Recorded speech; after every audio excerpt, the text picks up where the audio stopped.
तो उस बीच में फिर से मिड ऑफ द मार्च में हम लोग का ये मार्च एंडिंग में 25-26 में हम लोग को एक नया सिलेबस देते हैं कि ये सिलेबस होगा बोल के। जैसे कि यूपीएससी में भी यूजुअली होता है कि जब भी आप सिलेबस ना एग्ज़ाम होने से पहले 6 मंथ पहले आपको नोटिफाई करना पड़ता है कि हाँ ऐसे ऐसे सब्जेक्ट्स होगा, ऐसे ऐसे।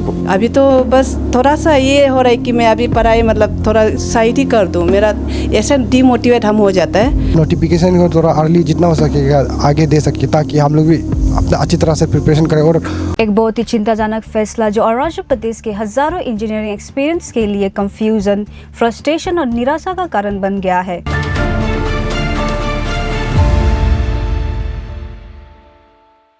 Arunachal Pradesh public service commission ने असिस्टेंट इंजीनियर सिविल एग्जामिनेशन के सिलेबस में 25 मार्च 2025 को एक सडन चेंज किया, जबकि एग्जाम का शेड्यूल फरवरी के ऑफिशियल कैलेंडर के मुताबिक मई जून 2025 का था। एस्पिरेंट पूरे डेडिकेशन के साथ अपनी पूरी एनर्जी और फोकस के साथ तैयारी कर रहे थे, लेकिन बिना किसी प्रायर नोटिस के, बिना किसी ट्रांजिशन पीरियड के सिलेबस बदल दिया गया। सिर्फ 2 महीने बचे हैं एग्जाम के लिए और इतना बड़ा बदलाव जैसे महीनों सालों की मेहनत का कोई मोल ही ना हो। सोचिए जरा, जिस एग्जाम के लिए स्टूडेंट ने अपनी नींद, सोशल लाइफ, मेंटल पीस सब कुछ सेक्रीफाइस किया, उनका कॉन्फिडेंस एक ही दिन में तोड़ दिया गया। ये सिर्फ सिलेबस की बात नहीं है, ये विश्वास की बात है। और इसके बाद एक और बड़ा शॉकिंग अपडेट ने और ज़्यादा एंजाइटी क्रिएट कर दी है। रूमर्स फैल रही है कि प्रीलिम्स एग्ज़ाम होने की बात हो रही है, लेकिन उसमें कोई टेक्निकल पेपर नहीं होगा। सिर्फ जनरल स्टडीज़, इंग्लिश और जनरल नॉलेज के बेसिस पे एस्पिरेंट्स को क्वालिफाई करना पड़ेगा। एक टेक्निकल पोस्ट के लिए ये क्या सही है? क्या इस तरीके की प्रोसेस से हम सच में इंजीनियर्स रिक्रूट कर रहे हैं, या एक जनरल क्विज के लिए लोग चुने जा रहे हैं? एक स्टूडेंट जिसने 4 साल तक टेक्निकल सब्जेक्ट पढ़े हैं, वो सिर्फ इसलिए एलिमिनेट हो गए क्योंकि उसकी जीके वीक थी। और कोई जिसकी टेक्निकल नॉलेज मिनिमम हो, वो सिर्फ जीके या इंग्लिश के बेसिस पे क्वालिफाई कर जाए। ये कैसा न्याय है? एस्पिरेंट्स लगातार कमीशन से कांटेक्ट करने की कोशिश कर रहे हैं, ईमेल्स, कॉल्स, मैसेजेस भेजे गए हैं, लेकिन अब तक कोई जवाब नहीं मिला। और ये खामोशी सबसे ज्यादा दर्द देती है। उनका कहना है, हम प्रीलिम्स एग्जाम के खिलाफ नहीं है, लेकिन अगर ये एग्जाम सिर्फ नॉन टेक्निकल पेपर्स पे बेस्ड होगा तो ये एक टेक्निकल पोस्ट का मजाक बन जाएगा। इसलिए हम कमीशन से हम्बल रिक्वेस्ट करते हैं, एग्जाम का शेड्यूल जुलाई का एंड या अगस्त तक ले जाए, ताकि नए सिलेबस के मुताबिक स्टूडेंट अपनी तैयारी सही तरीके से कर सके। प्रीलिम्स एग्जाम में टेक्निकल पेपर को इंक्लूड किया जाए ताकि सच में इंजीनियर को फेयर चांस मिल सके। ये एग्जाम सिर्फ एक कंपटीशन नहीं है, ये है कई यंग इंजीनियर का सपना। उनका फ्यूचर डिजर्व करता है क्लैरिटी, फेयरनेस और ट्रांसपेरेंसी। हम उम्मीद करते हैं कि कमीशन हमारी बात सुन रहा होगा। ये सिर्फ एक कंप्लेंट नहीं है, ये एक इमोशनल अपील है, एक निवेदन है, एक आवाज़ है इंसाफ के लिए। और जब तक इन आवाज़ों को सुना नहीं जाता, हम स्टूडेंट के साथ खड़े रहेंगे। और हमने कई स्टूडेंट से बात करने की भी कोशिश की है, आइए जानते हैं इनकी बात। तो आपसे मेरा ये क्वेश्चन होगा ना, 25 मार्च को न्यू सिलेबस रिलीज हुआ ना, तो आप लोग ने इतना मेहनत किया, इतना प्रिपरेशन किया, तो अचानक से चेंज हो गया सिलेबस। तो सुनने में भी आया कि ये जो अभी जो नया वाला सिलेबस है उसमें 13 और 15 सब्जेक्ट का मिल के आया ना, तो अभी आप सडनली 2 महीने पहले एग्ज़ाम के पहले ये वाला सिलेबस आया, तो आप इस बारे में क्या बोलना चाहेंगे? और सबसे पहले बता दूं कि मेरा नाम ताना सोमा तारा है। मैं एक सिविल इंजीनियरिंग एस्पिरेंट हूँ। पहले का सिलेबस में क्या होता था कि ये सब्जेक्ट का जो वेटेज था ना, पार्ट ए और बी बराबर होता था ऑलमोस्ट ना उसमें। तो इस बार नया वाला में क्या कर दिया कि अभी आप कमीशन का उसका जो नोटिफिकेशन में ही देखिएगा कि सिलेबस का उसमें क्या करके वो लोग रखा हुआ है कि उसमें पार्ट ए में वो लोग इतना सारा सब्जेक्ट वेटेज को दे दिया, और पार्ट बी में सिर्फ इन्वायरमेंट और ये हाईवे को दे के रख दिया, जो सिर्फ ओनली 2 सब्जेक्ट्स होता है, और बाकी जो जितना भी मेजर पोर्शन है वो लोग पार्ट ए में रख दिया। तो वो लोग एग्ज़ाम को कंडक्ट करा रहा है कि पार्ट ए जो 150 का होगा, पार्ट बी जो 150 का होता है। तो उसमें समझ में नहीं आ रहा है कि उसमें वेटेज में हम लोग को समझ में नहीं आ रहा है कि कहाँ से कैसे क्वेश्चन आएगा, क्योंकि पढ़ने का भी तो एक हम लोग का भी तो अपना एक अप्रोच होगा ना कि एग्ज़ाम का सिलेबस का मुताबिक हम लोग पढ़ेगा, तो समझ में नहीं आ रहा है कि कैसे करके हम लोग पढ़ेगा बोल के ना। और नोटिफिकेशन को देखा जाएगा तो नोटिफिकेशन जो ये लोग 2 महीना पहले दिया था, हमको तो गलत लगा है मेरा तरफ से, पर्सनल व्यू में बोलने से ना। नोटिफिकेशन को एग्ज़ाम कैलेंडर तो हाँ फरवरी में आ चुका था एग्ज़ाम कैलेंडर जो ये एग्ज़ाम का ना, लेकिन भी जो नया जो एडिशन सब्जेक्ट्स है, जो 6-7 सब्जेक्ट्स वो ऐड किया है ना, वो हमको नहीं लगता है कि जो लोग का टेंटेटिव डेट दिया है मई जून को एग्ज़ाम होगा, उतना तक हम लोग पढ़ पाएगा जैसे नहीं लग रहा है हम लोग ना। सडनली आप इतना 2 महीना आगे में नया सब्जेक्ट ऐड करके देगा तो ये तो पॉसिबल ही नहीं है, क्योंकि हम जब भी एक एग्ज़ाम के लिए प्रिपरेशन करते हैं, टारगेट सेट करता है ना कि ये मंथ को एग्ज़ाम होगा तो हमको ये सब्जेक्ट पढ़ना है। लेकिन अभी हम पुराना सब्जेक्ट को अभी हम पढ़ ही रहा था कि अभी आप नया 5-6 सब्जेक्ट फिर से डाल दिया कमीशन वाला लोग, तो हमको लगा ये थोड़ा सा गलत हो गया। बोल के इसमें आप उसको सुधारने के लिए आप थोड़ा सा उसको टाइम को बढ़ाना चाहिए था। कितने साल से प्रिपेयर कर रहे हो और आपका कितना अटेम्प्ट है इस बार? मेरा 3-4 साल हो रहा है, तो ये मेरा सेकेंड टाइम होगा। लास्ट टाइम दिया था तो उसका तो आप लोग सब जानता है, ये स्कैम हो गया तो पेपर कैंसिल आउट हो गया। तो इस बार सेकेंड टाइम हो रहा है, तो हम सोचते हैं कि सेकेंड टाइम में अच्छा से देगा ना। तो फिर भी हम लोग को फिर ऐसे लगने से कि हम लोग फिर थोड़ा डाउट होता है फिर क्या हो रहा है। सिलेबस तो चेंज हुआ है सडन ऑफ द मोमेंट, तो इसके लिए कमीशन से थोड़ा सा हम लोग भी नाराज़ है या दुख है। तो कहीं ना कहीं इससे पहले कि हम कमीशन को भी एक बात है कि धन्यवाद करते हैं कि एटलीस्ट कुछ तो रिफॉर्मेशन ला रहा है, और ये जो सिलेबस चेंज का बात कर रहे हैं उसका बाद जो हम लोग को टेंटेटिव दिए है। लेकिन कहीं ना कहीं ये चीज़ देख के भी उसका कुछ चीज़ जो हम लोग जो देख रहे हैं कि जो हम लोग को दुख लग रहा है देख के ना, जो तकलीफ हो रहा है वो ये कि वो टेंटेटिव देता है हम लोग को एग्ज़ाम के लिए 14 फरवरी में। टेंटेटिव हम लोग का ये एग्ज़ाम टेंटेटिव होगा बोल के हम लोग को एक बार निकाल देते हैं। चलो हम लोग देख लिया, तो हम लोग फिर उसी हिसाब से हम लोग का जो सिलेबस भी अभी चेंज हुआ है, तो जो सिलेबस पढ़ रहा है पूर्ण सिलेबस, तो उस बीच में फिर से मिड ऑफ द मार्च में हम लोग का ये मार्च एंडिंग में 25-26 में हम लोग को एक नया सिलेबस देते हैं कि ये सिलेबस होगा बोल के। तो फिर से ऐसे होके तो फिर इसका हम लोग का उसका टेंटेटिव का हिसाब से वो होगा कि ये जून में हम लोग का एग्ज़ाम होगा। तो इस बीच में हम लोग को नया सिलेबस दिया। सिलेबस में भी वो भी सिलेबस को भी 2 पार्ट में बना के दे, 2 पार्ट में भी ऐसे है कि ये इक्वल डिस्ट्रीब्यूशन नहीं है, थोड़ा इधर उधर है। तो उसको भी मेरा हिसाब से कमीशन को देखना चाहिए कि कैसे होगा क्या नहीं होगा। तो उस हिसाब से फिर से हम लोग का ये कि इतना कम समय में अगर ये सिलेबस जो अगर हम लोग को जो अभी हम लोग जून में एग्ज़ाम देने जा रहे हैं उसके लिए है बोलने से तो हम लोग के लिए बहुत बड़ा तकलीफ है। नेक्स्ट तो बहुत तकलीफ होगा कि हर किसी के लिए, और इवन जो पहले से पढ़ रहा है या फिर जो अभी नया आ रहा है या फिर जो अभी फ्रेश ग्रेजुएट हो रहे हैं, सबके लिए थोड़ा ये वाला सोचने वाला बात है। उसी के साथ साथ फिर से ये ऐसे है कि जो क्या नाम था जो सिलेबस दे रहे हैं कमीशन को एटलीस्ट ऐसे करना चाहिए था कि चलो सिलेबस चेंज भी कर रहे हैं तो हम लोग को पहले एक जैसे ना जैसे चलता है गवर्नमेंट का नॉर्म का हिसाब से होने से भी जैसे हम लोग को प्रायर एक समय देना चाहिए था कि चलो 4 महीना हो 6 महीना हो ना, कि ये टेक्निकल पेपर है, ये सिलेबस चेंज होने जा रहा है, ऐसे होने जा रहा है। तब हम लोग का भी क्या होता है कि सब कुछ थोड़ा प्रिपेयर होकर रहते हैं। तो इसी का साथ साथ फिर से हम लोग का ये अभी जो टेंटेटिव दे के रखा है, तो ये टेंटेटिव में पता नहीं ये होगा कि नहीं होगा, और अभी सिलेबस भी हम लोग का कवर होगा कि नहीं होगा, वो भी एक सोचने वाला बात है। उसका साथ साथ फिर से ये है कि क्या नाम था जो हम लोग का एग्ज़ाम होने जा रहा है ना, तो इसमें ये लोग का एक ऐसे है कि हम लोग का अभी जो एक सबसे बड़ा चीज़ चल रहा है वो है कि एक तो हम लोग का रिक्रूटमेंट टेस्ट होगा। तो रिक्रूटमेंट टेस्ट में भी उसमें भी क्लियर डायरेक्शन नहीं है। उसमें भी वो लिखा है कि अगर कैंडिडेट ज़्यादा होगा तो रिक्रूटमेंट टेस्ट रखेगा, तो कैंडिडेट ज़्यादा नहीं होगा तो डायरेक्ट मेंस एग्जाम होगा। ये तो फिर एक ऐसे कि एक डायलेमा में फंसा के रखा है। एक्चुअली हर किसी को जानता है रिक्रूटमेंट टेस्ट तो होना ही है। तो अगर रिक्रूटमेंट टेस्ट होगा भी तो फिर से उसके लिए हम लोग का अलग सिलेबस देगा, तो उसको भी फिर नहीं दिया। तो उसको देने के लिए भी तो फिर अभी ये 2 महीना में हम लोग को एग्जाम डेट डिक्लेयर भी कर देगा। फिर 2 महीना में एग्जाम डेट डिक्लेयर कर एडवर्टाइजमेंट करके फिर से इसमें बोलेगा कि कैंडिडेट ज़्यादा हो गया तो फिर इसमें ये क्या नाम था ये रिक्रूटमेंट टेस्ट होगा, तो उसके लिए फिर नया सिलेबस देगा। फिर से हम लोग को कितना महीना बचेगा, 1 महीना या आधा महीना, फिर से और हम लोग के लिए झंझट हो जाएगा।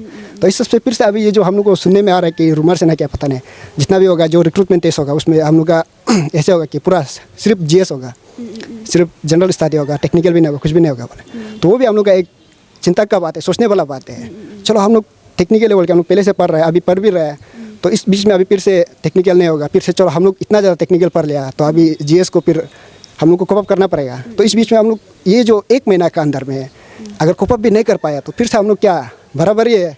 GS हम लोग टेक्निकल एग्जाम दे रहे हैं या ये सिविल सर्विस एग्जाम दे रहे हैं। वैसे तो सिविल सर्विस एग्जाम तो फिर से समझ सकते हैं। तो चीज़ जो ऐसे हो गया बहुत सारा कन्फ्यूजन है। तो हम लोग ये चाहते हैं कि कमीशन को ये चाहता है कि हम लोग को इसको जल्दी से जल्दी क्लियर कर देने से ठीक है, या फिर आप जो रिक्रूटमेंट टेस्ट लेने जा रहे हैं तो कि चलो ये इसका आपका इतना सिलेबस होगा रिक्रूटमेंट टेस्ट का हिसाब से है, तो इसको हम लोग को एक बार क्लियर कर देने से ठीक है।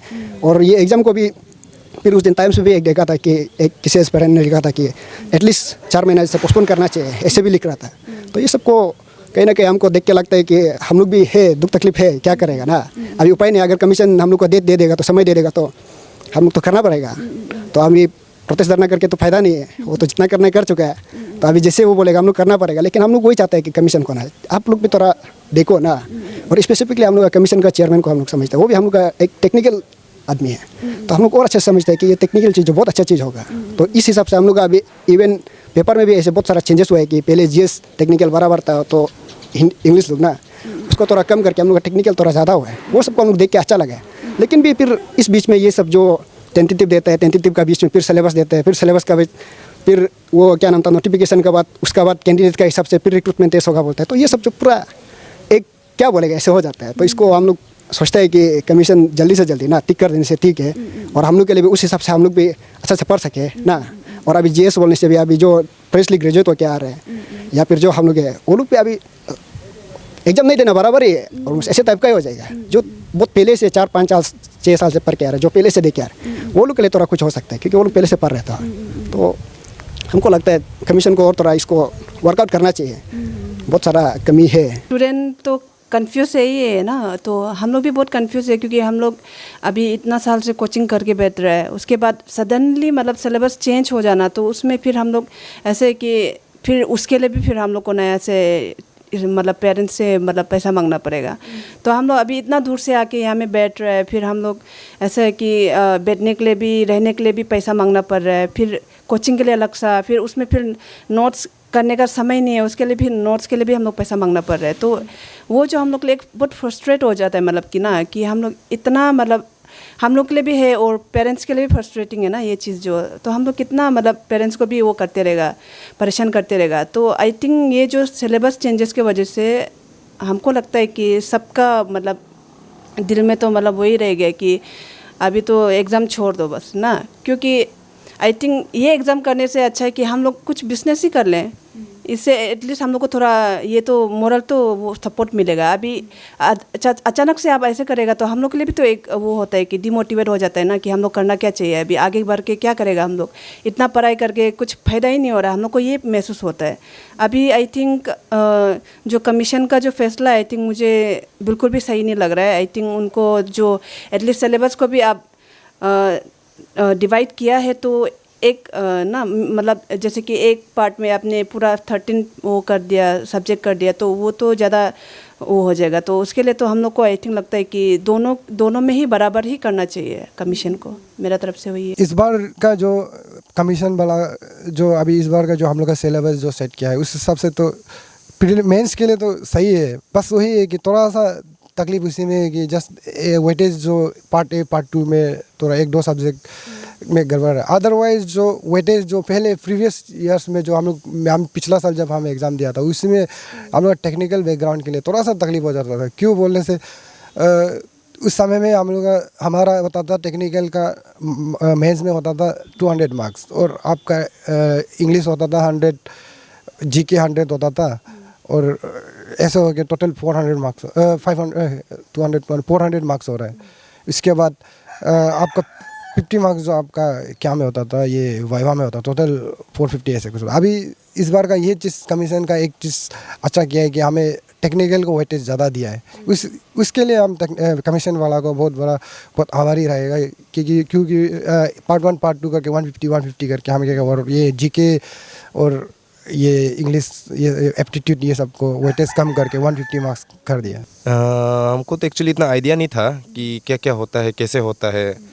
जब हम ये खबर मिला था कि जब सब्जेक्ट बढ़ गया है वगैरह ये सब एई का, तो उसमें जब कोचिंग के लिए ढूंढने के लिए किया तो सब लोग जो बोल रहे हैं कि कंप्लीट नहीं हो पाएगा सिलेबस ना, क्योंकि सब्जेक्ट बढ़ गया और ऐड होने का कारण उसका नोट्स भी अवेलेबल नहीं हो रहा है। तो थोड़ा दिक्कत तो आ रहा है, पर भी अभी क्या ही कर सकते हैं, ट्राई तो कर रहे हैं। अभी हम बात करें एई के जो एग्ज़ाम्स के लिए जो भी सिलेबस रिलीज हुए हैं which is release by the IBPSC, तो अगर हम देखें तो जो एग्ज़ाम्स की डेट दिया है उन्होंने डेट तो मेंशन नहीं करा है, बट उन्होंने एक वो स्पेसिफाई करा कि किस डेट में किस मंथ में एग्ज़ाम्स हो सकते हैं। तो मई और जून डेट्स को मंथ को उन्होंने स्पेसिफाई करा हुआ है, बट एग्जैक्टली क्या सिलेबस रहना है वो उस चीज़ को नहीं करा हुआ है। इसको लेकर के बच्चे बहुत ही कन्फ्यूज हो रहे हैं। इवन मेरे पास भी कई बार मैसेज आते हैं, कॉल्स आते हैं, क्योंकि अभी तो इतना सारा लोग जाने लगे हैं तो प्रीलिम्स में क्या सिलेबस है ये नहीं पता है, बस ये पता है इस मंथ में होना है। और अभी हम मेंस की भी बात करें तो जो सिलेबस आया वो 26 मार्च को आया हुआ है ना। 24 को AR से कमीशन को रिलीज़ हुआ है या फिर उनको रिसीव हुआ है, और 26 को उन्होंने वेबसाइट पे डाला हुआ है। तो अभी देखेंगे तो सिलेबस को इतना सारा यूज़ कर बहुत वास्ट कर दिया है। अभी देखेंगे पहले जो था उसमें अराउंड 8 और 9 सब्जेक्ट थे, अभी उसका जस्ट डबल कर दिया है। और टाइम कितना दिया है? सिर्फ 2 मंथ्स। अगर केवल टेक्निकल कराते हैं विद इन 2 मंथ्स तो ये तो इम्पॉसिबल कोई प्रिपेयर कर पाए। इवन अगर मेरी बात किया तो मैं भी कहा जाए तो 2 मंथ्स तो बहुत ही कम है। एटलीस्ट 60, 70, 80 डेज तो चाहिए ही चाहिए अच्छे से प्रिपेयर करने के लिए। तभी क्या होना है वो स्पेसिफाई नहीं करा, सिर्फ सिलेबस लिख करके डाल दिया है। और सिलेबस भी इतना कन्फ्यूजिंग करा हुआ, टॉपिक्स को बिल्कुल नहीं ऐड करा। मीन्स जो टॉपिक्स हैं उसमें क्या क्या पढ़ना वो नहीं दिया हुआ है। अब वो हम लोगों का काम है कैसे करना है। स्पेलिंग इतनी सारी मिस्टेक्स कर दिया है, ठीक है। नेक्स्ट, मेंस का पैटर्न कैसा होना है वो कम्प्लीटली चेंज कर दिया है। पहले 100 मार्क्स का होता था इंग्लिश, 100 मार्क्स का GK GS होता था और 200 का टेक्निकल होता था। चलो इस चीज़ को तो मैं अप्रिशिएट करते कि उन्होंने पैटर्न को चेंज करा, जो कि इंजीनियरिंग के लिए अगर देखा जाए तो नॉन टेक का पोर्शन द वेटेज नहीं रखता है, लेकिन फिर भी उन्होंने अच्छे से किया तो ये तो ठीक है।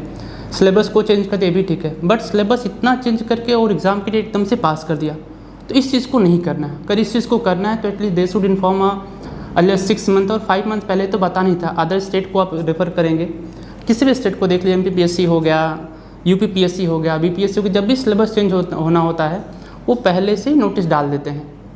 और अभी इन्होंने क्या किया है कि मतलब एकदम मनमर्जी जैसा कि 2 महीने पहले सिलेबस डाल दिया, अब जाओ पढ़ो। अब बच्चे आते हैं हम लोगों के पास, आप हम लोगों की क्लासेस को देखेंगे तो पूरा मतलब दिन पढ़ाना पड़ता है, उसके बाद भी सिलेबस कंप्लीट नहीं हो पाएगा। और अभी ऐसा हो गया कि रिक्रूटमेंट टेस्ट का क्या सिलेबस होना ये नहीं बताया हुआ है, सिर्फ ये लिखा हुआ कि हम ड्यू टाइम पे डिसाइड करेंगे फिर करेंगे। अब ड्यू टाइम में क्या डिसाइड करेंगे? 2 महीने में कोई थोड़ी ना सिलेबस पढ़ पाएगा। इस चीज़ को भी तो देखना है ना, इस चीज़ को भी तो देखना है। अब बच्चा कैसे प्रिपेयर करेगा? कितने सारे हैं जो सोच रहे हैं कि अगर टेक्निकल होगा तो ठीक है, चलो ठीक है वो कुछ ना कुछ कर पाएंगे, नॉन टेक हो गया तो कैसे करेंगे वो? अभी हम बात करें लीगल मेट्रोलॉजी का इंस्पेक्टर का, सब लोग तैयारी कर रहे थे नॉन टेक्निकल की, क्योंकि वो स्पेशली टेक्निकल वालों के लिए था, उसमें नॉन टेक का नहीं था। तो सब एक्सपेक्ट कर रहे थे इलेक्ट्रिकल का अलग से होगा, सिविल का अलग से होगा, मैकेनिकल का अलग से होगा। 20 दिन पहले सिलेबस लिखा जा रहा है रिक्रूटमेंट टेस्ट का, पूरा नॉन टेक ही होगा। अब इससे मेरी पहचान में कितने सारे बच्चे थे जो मतलब स्किप कर गए, एग्ज़ाम ही नहीं दिया। अब ये कमीशन के अंदर से मनमर्जी चल रहा है, और अभी आप उनको मेल करिए तो रिप्लाई नहीं करते हैं। वहाँ जाओ कमीशन में तो कहते हैं कि हम मीटिंग है, for the sake of meeting वो 4 घंटे बैठा के रखेंगे, मिलेंगे नहीं। और गलती से अगर आप उनकी डायरेक्टली चेक करके उनको कॉल कर दिया तो ऐसे लगता है कि वो कहीं के भगवान हो गए हैं कि भाई हम बात ही नहीं करेंगे, है ना। एक बच्चा था, उसने कॉल किया तो उसको गुस्सा हो गई, वो वहाँ की जो सेक्रेटरी हैं, कह रहे हम रिसेप्शनिस्ट हैं क्या जो हमें कॉल कर रहे हो। तो बच्चा किसको अपनी प्रॉब्लम्स को एड्रेस करे? जाने से मिलते हैं नहीं, मीटिंग में है, मीटिंग में क्या पूरा दिन मीटिंग करते हैं। एग्ज़ाम कैलेंडर रिलीज़ करा हुआ है, अब किस डेट को करना है नहीं पता, बस मंथ लिख दिया है। ऐसे में बच्चे बहुत कंफ्यूज हो रहे हैं, और इसका प्रेशर हम लोगों के ऊपर आता है कि भाई आप उनको पढ़ाओ। कई बार वो खुद से डिप्रेस हो जाते हैं कि अभी मैं मैसेज दिखाऊं तो उसने बोला कि अभी तो हम बहुत ही डिसअपॉइंटेड हो गए, हम कैसे करेंगे हमें खुद भी नहीं पता। इतनी मेहनत से बच्चा पढ़ता है दिन रात एक करके, पैसे नहीं हैं, वो किसी से उधार ले रहा है, पेरेंट्स किसी से उधार लेके कर रहे हैं। इस चीज़ को कमीशन नहीं समझ रहा है, तो इस चीज़ को उनको समझना चाहिए। हर एक चीज़ को क्लियर स्पेसिफाई करें। अभी एग्ज़ाम्स होने हैं, रिक्रूटमेंट टेस्ट का जून में होना है, सिलेबस क्या होगा नहीं पता, नोटिस निकालना है क्या उसको भी नहीं पता हुआ है। अभी वो आप ये मान चलिए कि 40 या 50 डेज़ पहले वो क्या करेंगे, नोटिस को रिलीज़ कर देंगे। अब इसमें बच्चा कैसे तैयारी करेगा? मान लो अगर नॉन टेक भी डाल दे तो वो कैसे करेगा? इस चीज़ को कमीशन को समझना चाहिए, इस चीज़ को वो कंसिडर करना चाहिए, और एक अच्छे से वेल डिजाइन सिलेबस को रिलीज़ करना चाहिए, जिससे बच्चे को थोड़ा आसानी हो।